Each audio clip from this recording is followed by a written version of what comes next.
All right, let's continue with the focus on the car guard who was attacked for allegedly asking some individuals to move their car. The two suspects were arrested at the Buhlanti Marina Glen in East London earlier this week. They have been released on a warning. The Association of Private Security Owners of South Africa's Sindiswa Changuion joins us for more reaction. It was a harrowing video. Of course, we've blurred it out for the viewers, but we saw that security guard being beaten repeatedly, even as he tried to escape. The assailants, as you can see, they continued to terrorize him, even at some point mocking him and celebrating as they continued with this assault. What does this say? Perhaps maybe even of the respect given to private security companies, those that are security guards guarding us, and perhaps maybe even when it comes to the rule of law. Thank you, Veronica, for having us. You know, as an employer association, we've been very vocal about the treatment of security officers, and therefore we're actually deeply concerned that, you know, the normalization, which is increasing, of violence against security personnel is becoming a serious concern. You know, security officers are often perceived as disposable, inferior, or undeserving of respect, despite them being entrusted with the responsibility of enforcing access control and preventing criminal activity and supporting broader crime prevention efforts that are actually there. So there's such attitudes that are actually getting from some of the members of the public.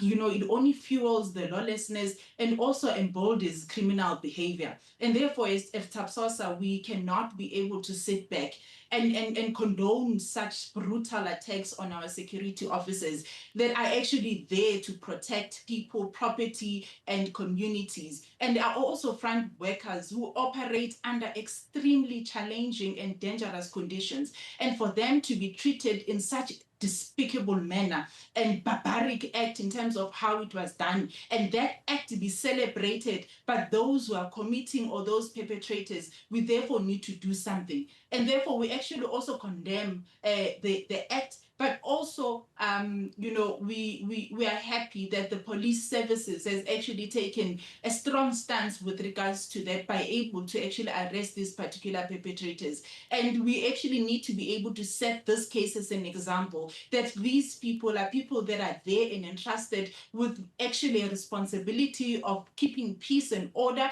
and therefore they are there to actually do their job. They cannot be treated the manner in which security officers are sometimes treated by the members of the public, by simply doing what they actually need to do. The safety and security of citizens of this country, the security officers are playing a pivotal role in ensuring that it does happen. And if we are going to be met with disdain, the manner in which they are met with disdain, TAPSOSA as an employer, employer organization that is representing employers, they cannot be able to sit back and let the situation continue as it is.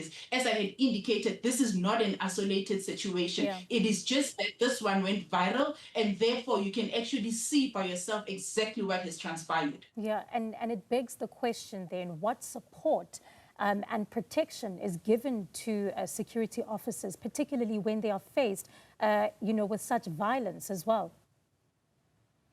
It is a responsibility of employers to actually ensure that there is necessary support, and especially psychological support that they're actually giving to security officers that actually encounter such brutality from members of the public. One of the things that we also advocated as well is that mental awareness, and also being able to get that mental support system when it comes to security officers that are actually going through whatever that they're actually going through. We have partnered as well with organizations such as SASITA just to make sure that there is mental awareness and mental intervention mechanisms that are actually taking place with regards to our security officers. Because if you look at the prevailing conditions of this country, from a criminal point of view, you cannot stand by and not intervene in terms of being able to make sure that the support mechanisms are there when it comes to our security officers. So therefore, in dealing with employers, we always promote employers and encourage employers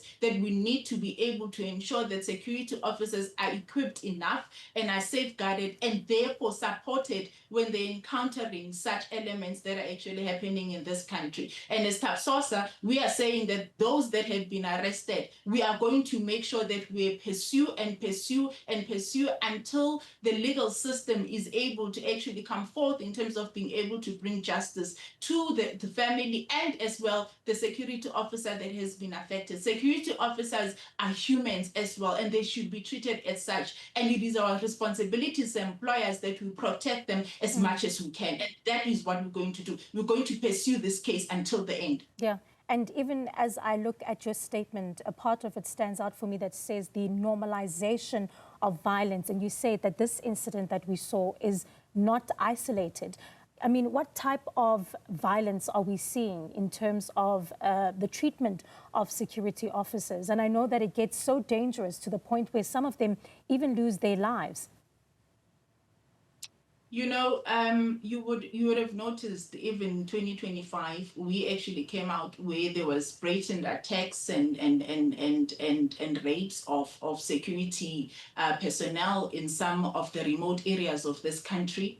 We came out against it, and we actually mentioned that something actually needed to be done, because the responsibility is not only on security employers, it is also on the consumer, in terms of making sure that at least there is support that is actually available, because they are just not there to actually do their job, but also there to actually make sure that, you know what, everybody within whatever property that they are guarding is actually feeling safe. And therefore, it is our responsibility as citizens. So there's other incidences that have taken place. You've seen cash and transit things happening in terms of security officers being killed. You've seen situations where there are burglaries that are actually happening, where security officers are being assaulted and killed as well. So therefore, this is I'm saying that there are many incidences that are taking place throughout the country. There are many incidents where you find that security officers have lost their lives. And can you just imagine what happens to their families when that happens? And therefore, this is just not